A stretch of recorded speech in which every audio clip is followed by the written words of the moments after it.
안녕하세요. 하늘가족 여러분. 함께 말씀을 통해 하늘 생명과를 맛보는 행복한 시간이 되었습니다. 이번 주는 제12과 쉼이 없는 선지자에 관하여 공부하겠습니다. 먼저 기억절을 함께 읽어볼까요? 요나서 4장 11절 말씀입니다. 시작! 하물며 이 큰 성읍 니느웨에는 좌우를 분별하지 못하는 자가 12만여 명이요 가축도 많이 있나니 내가 어찌 아끼지 아니하겠느냐 하시니라. 이번 주 교과를 통해 함께 배울 단어는 요나입니다. 요나는 BC 8세기 북방 이스라엘 왕국의 선지자로 물고기 뱃속에 들어갔던 것으로 유명합니다. 그렇다면 이 시간에는 요나의 한자풀이를 통해 구속사적인 의미를 살펴보겠습니다. 요나는 맺을 약자와 붙잡을 나를 씁니다. 그런데 중국어 발음으로 이렇게 한 거기 때문에 우리는 나가 되지만 워낙 중국식 발음으로는 요나가 됩니다. 그래서 맺을 약자는 가는실 멱자와 구기작자가 합쳐졌는데요. 구기작이라는 것은 무엇을 이렇게 감싸는 쌀포자하고 점조자가 합쳐졌습니다. 이것은 손잡이가 달린 술 푸는 국자를 말하는데요. 큰 곰 자리에 있는 국자 모양의 북두칠성과 항상 제자리에 있어서 변치 않는 별인 북극성을 의미한다고도 합니다. 그래서 맺을 약자라는 것은 실을 변하지 않는 별, 북극성에 묶었다. 그래서 귀한 것을 잃지 않도록 보자기에 싸고 끈으로 묶어서 간직한다는 뜻이 있습니다. 이번 교과에서 요나도 귀하고요. 이방인들도 귀한 것으로 표현되었습니다. 붙잡을 나자는 합할 합자와 손수자가 합쳐졌습니다. 원래는 죄인을 붙잡아서 손을 묶는다는 뜻이 있는데요. 오늘은 좀 다르게 보도록 하겠습니다. 먼저 합할 합자를 보면 사람인자, 한일자, 입구자 3개로 되어 있습니다. 이것은 사람이 생명과 하나만을 먹었을 때 하나님과 연합할 수 있었다는 뜻도 되고요. 바벨탑을 쌓을 때 사람의 언어가 하나였다는 뜻도 됩니다.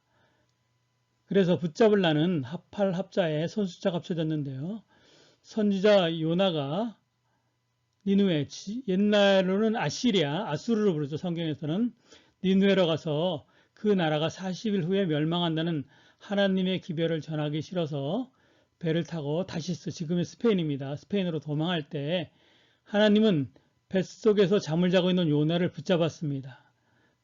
불안한 쉼을 나타내죠. 뱃속에서 흔들리는 뱃속에서 불안한 쉼을 하고 있는 요나를 붙잡아서 어떻게 해요? 물속으로 던지게 하였고 큰 물고기가 요나를 삼켜서 물고기 뱃속에서 밤낮 사흘 동안 손을 모아 하나님께 기도하게 하였습니다. 아마 그곳은 그 깊은 물속이기 때문에 흔들리지도 않고 편안한 쉼이 있었으리라고 생각합니다. 그리고 물고기 뱃속에서 나온 요나는 마침내 니누의 백성을 구원하는 사명을 완수하였습니다. 그런 심오한 뜻이 있었군요.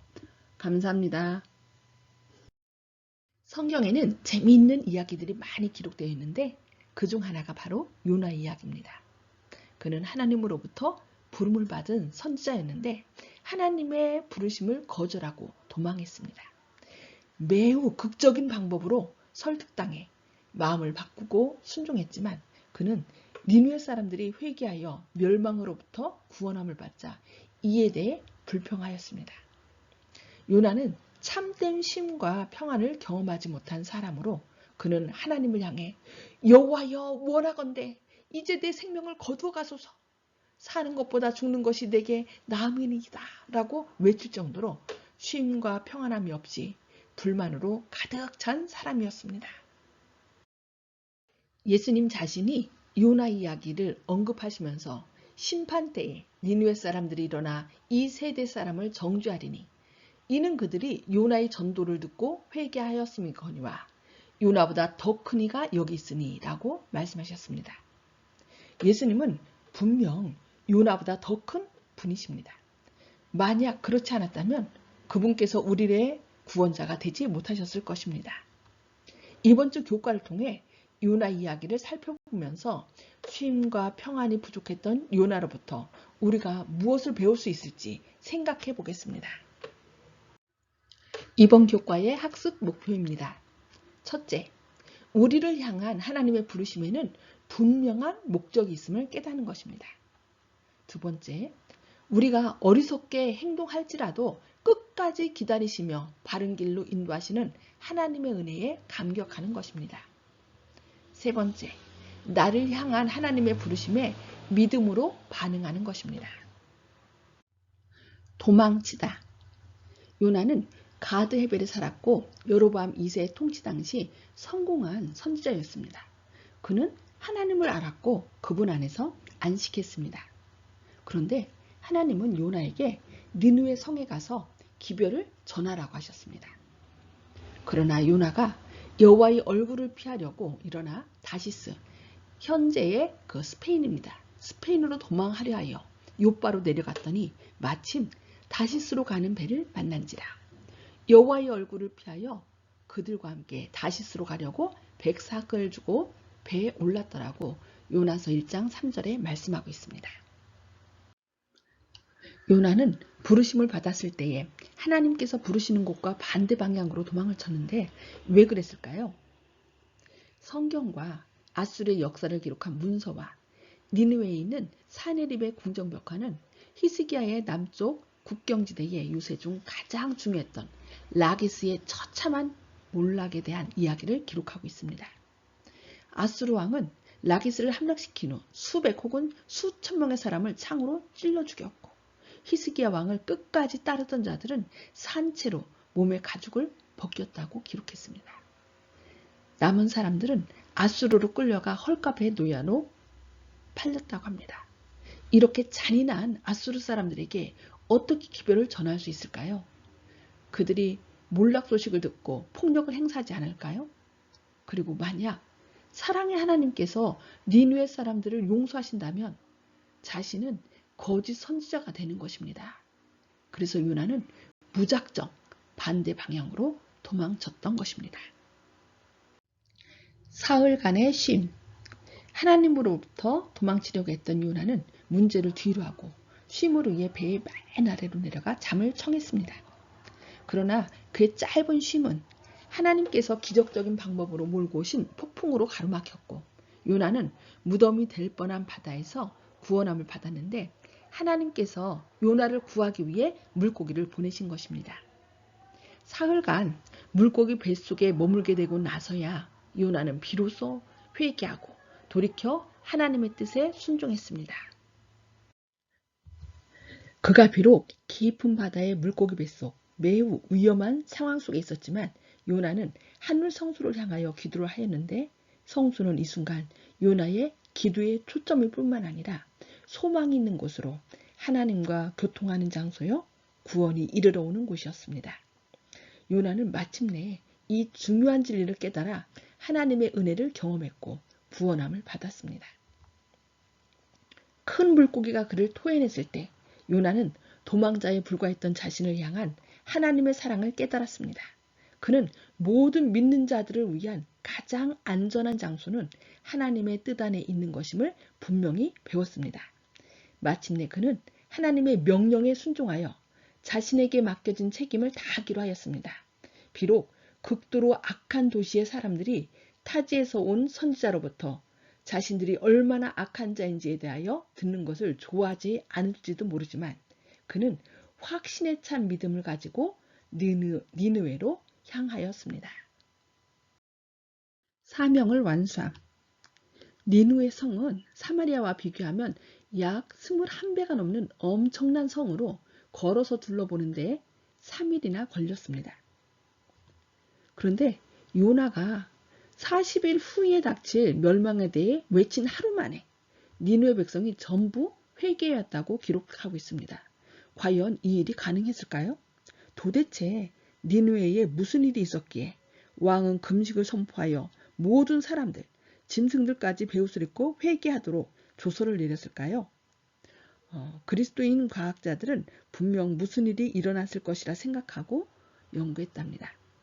과학자들은 보이저3 프로그램을 통해 몇 천년 전의 천체 현상에 대해 알게 되었는데, 이를 통해 계기일식이 요나가 회개를 외치던 때, 즉 BC 763년 6월 13일에 아시리아에서 대낮에 일어난 것을 계산해냈다고 김명현 박사는 유튜브 강의에서 말씀했습니다. 요나가 기별을 전할 때쯤 계기일식이 대낮에 일어나 천지가 캄캄해지자 이 사건을 신이 노한 것으로 생각한 왕은 때마침 요나가 하나님의 기별을 전하자 금식을 선포했다는 것입니다. 너무 멋지신 하나님 아닙니까? 하나님은 회개할 수 있는 환경을 미리 다 준비해 놓으시고 요나를 보내신 것입니다. 요나가 하나님의 말씀을 전하는 동안 성령님께서 니느웨 사람들의 마음속에 강력하게 역사하셨고, 그들은 회개하여 하나님의 은혜 안에서 안식을 찾았습니다. 화로 인해 마음의 평안을 잃은 선교사. 요나는 하나님과 그분의 용서하심을 알았습니다. 40일 후에 멸망하리라는 그 예언이 끝나기 전에 하나님께서 니느웨를 용서하셨다는 것을 확신했습니다. 그는 하나님의 은혜에 감사하기보다는 거짓 선지자라는 오명으로 자신의 체면이 손상될 것에 평안을 잃고 화를 내며 예언이 성취되길 기대하며 동편 초막에 앉았습니다. 하나님께서 요나에게 그가 분노하는 것이 옳지 않다고 타이르셨고, 현실에서의 예를 보여주시며 하나님의 자비가 어떤 것인지 가르쳐 주셨습니다. 하나님은 박넝쿨을 준비하셔서 요나를 뜨거운 햇볕으로부터 보호하셨습니다. 그러나 하나님은 그날 밤 그 식물을 시들어버리게 하셔서 요나를 깨우치셨습니다. 여호와께서 이르시되 네가 하룻밤에 났다가 하룻밤에 말라버린 이 박넝쿨을 아꼈거든.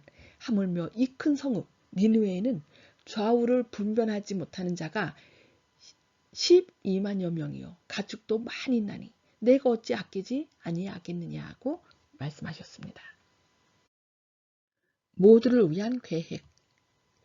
이 이야기에서 하나님께서 주저하는 선지자를 끝까지 찾으신 이유는 니느웨 백성들이 선교사의 메시지를 필요로 했던 것만큼 요나 자신에게도 이번 선교 여행의 경험이 필요했음을 아셨기 때문입니다. 그는 하나님이 사랑하시는 것처럼 사랑하는 법을 배워야 했기에 하나님께서 직접 교육하셨습니다. 요나는 그 교훈을 배우고 니느웨 사람들을 돌보며 여생을 보냈을 것입니다. 왜냐하면 요나의 무덤이 니느웨에서 발견되었기 때문입니다.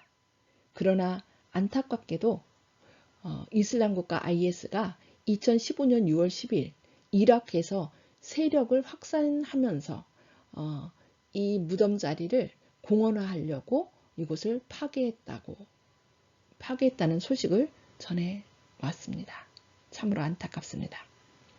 하나님의 사랑은 니느웨와 요나 모두에게서 승리하셨습니다. 전도는 다른 사람뿐만 아니라 전도자를 구원하시려는 모두를 위한 하나님의 놀라운 계획입니다.